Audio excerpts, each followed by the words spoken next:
بسم الله الرحمن الرحيم. اللهم يا ذا المن ولا يمن عليه، يا ذا الجلال والإكرام، يا ذا الطول والإنعام، لا إله إلا أنت زهر اللدين وجار المستجرين وأمان الخائفين. اللهم إن كنت كتبتني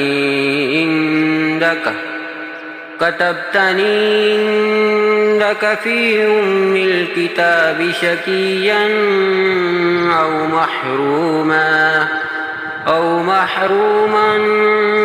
أو مطرودا أو مكترا علي في رزقي، فامح اللهم بفضلك شكاوتي وحرماني وطردي واكتتار رزقي، فاثبتني عندك في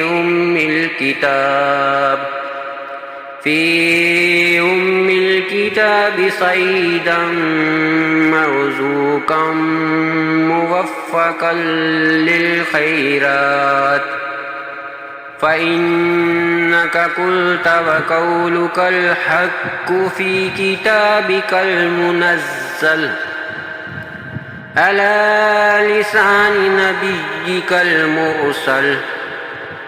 يمحو الله ما يشاء ويثبت وعنده أم الكتاب.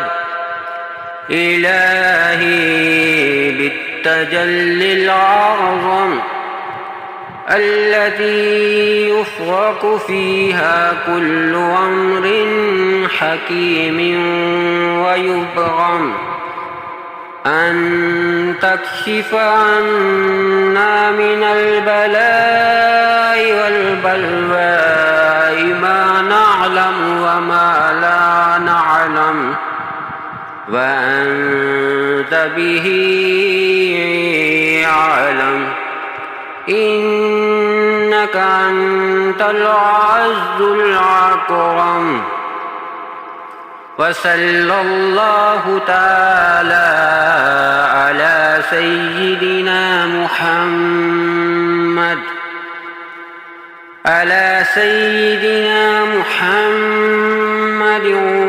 وعلى آله وأصحابه وسلم، والحمد لله رب العالمين.